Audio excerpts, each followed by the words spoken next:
রহিম রুমন, সকাল থেকেই দফায় দফায় আসলে আপনি এই ছবিগুলো তুলে ধরছেন, মুসল্লিদের উপস্থিতি, ব্যবস্থাপনা সবটা নিয়েই বলছেন। আরও একবার জানতে চাই, সময় অনেকটা গড়িয়ে আসছে, মুসল্লিদের উপস্থিতি কেমন দেখছেন? বিশেষ করে বিদেশি অতিথিদের আনাগোনাটা কেমন দেখছেন? তাদের প্রতিক্রিয়া পেলেন কিনা?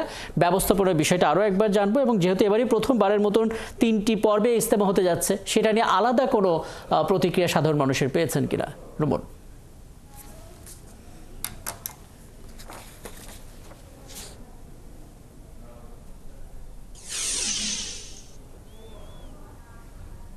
প্রথম অংশের ইজতেমা কিন্তু শুরু হবে, কিন্তু আমরা দেখছি যে আরো 2-3 দিন আগে থেকে কিন্তু মুসল্লিরা আসছেন।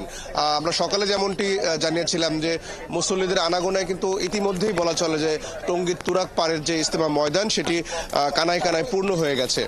মুসল্লিদের কিছু সংকট তো থাকেই সবসময়, আপনি জানেন যে টয়লেট এবং সুপেয় পানির সমস্যাগুলো কিন্তু সবসময় থাকে। এবছরও তেমনটি হবে কিনা এখনই সেটি বলা যাচ্ছে না, তবে যে পরিমাণ মুসল্লি আমরা এখনই দেখছি হয়তো সেই সংকট হতে পারে। রাকিব, একটু জানিয়ে রাখি যে এবারের ইজতেমা কেন্দ্র করে আইন শৃঙ্খলা বাহিনীর কিন্তু একটা বিশেষ প্রস্তুতি রয়েছে।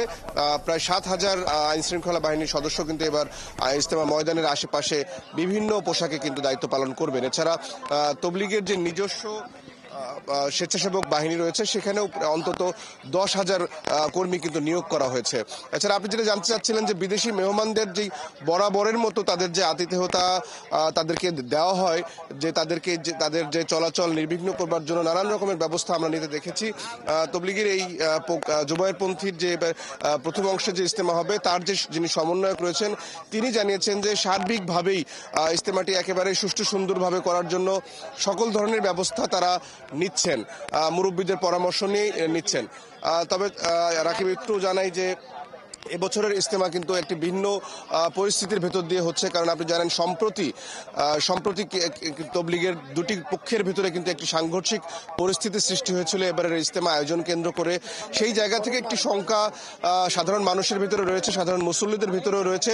যদিও মুসল্লিরা কিন্তু বলছেন যে আসলে কোনো রকমের ভয় ভীতি বা কোনো রকমের অন্য কাউকে খুশি করবার কোনো রকমের চেষ্টা কিন্তু তাদের নেই। তারা বলেন যে আসলে যেহেতু আল্লাহর নৈকট্য লাভের জন্য তারা এখানে আসেন, শত কষ্ট শত ঝুঁকি, তারা আসলে সেভাবে বিষয়টি কিছুই তেমন করে মনে করেন না। আসলে তারা সেটাই বলেন যে স্রষ্টার নৈকট্য অর্জনের জন্য যতটা ত্যাগ স্বীকার করা যায় তারা সেটি করতে চান।